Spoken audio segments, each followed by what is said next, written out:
नमस्कार, मी ऋषभ फरकुंडे आणि आपण पाहतात अभिजित भारत। मकर संक्रांतीच्या पहिल्याच दिवशी अनेक लोकांनी पतंग उडवल्या आणि या पतंग उडवताना नायलॉन मांजाचाही उपयोग केला आणि याच नायलॉन मांजाच्या विरोधात पोलिसांनी कारवाई करताना 20 लोकांना ताब्यात घेतले आहे व त्यांच्यावर कडक कारवाई केली आहे। सन 2023 मकर संक्रांतीच्या निमित्ताने नागपूर शहरामध्ये वेगवेगळ्या ठिकाणी मांजाचा वापर करून नायलॉन मांजाचा वापर करून पतंग उडवण्याचा प्रकार होत असतो।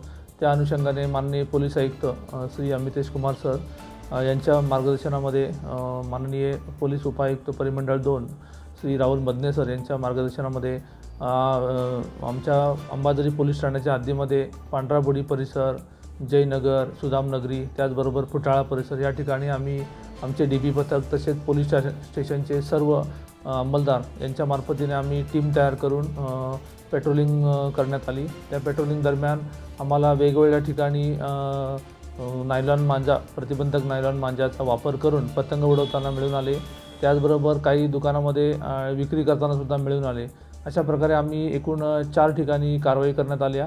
त्यामध्ये वेगवेगळ्या ठिकाणी जो मुद्देमाल मिळाला तो आम्ही ताब्यात घेऊन आरोपींना ताब्यात घेण्यात आलेला आहे। त्या अनुषंगाने पोलीस स्टेशन अंबाझरी यामध्ये अपराध नंबर 3132, अपराध नंबर 3435, पर्यावरण संरक्षण अधिनियम कलम 515, त्याचबरोबर भारतीय दंडविधान कलम 188 अन्वये आम्ही गुन्हा दाखल करण्यात आलेला आहे। यामध्ये वेगवेगळ्या गुन्ह्यामधले आरोपी आहेत। एक राजकुमार सतीश थोरवे वय 40 वर्ष, राहणार पांढराबोडी सुदामनगरी आहे। त्याचबरोबर कलश शिवचरण बनसोड वय 19 वर्ष, राहणार जयनगर पांढराबोडी।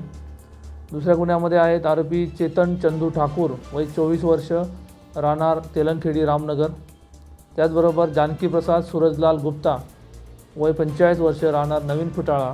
आणि चौथ्या गुन्ह्यामध्ये आहे सलीम कबाडीच्या बाजूला तेलंगखेडी या ठिकाणी फहीम बख्श वय 26 वर्ष आणि अब्दुल कली जब्बार वय 38 वर्ष, राहणार टिमकी पोलीस ठाणे तहसील। अशा आम्ही आरोपींना एकत्र ताब्यात घेऊन त्यांच्याविरुद्ध गुन्हा दाखल केलेला आहे। आणि आम्हाला एकूण ज्या चक्री मिळाल्या आहेत त्या चक्री आणि जो मोबाईलवर आम्ही जप्त केलेला आहे असा एकूण आम्हाला 53,350 रुपयाचा मुद्देमाल आम्ही जप्त केलेला आहे।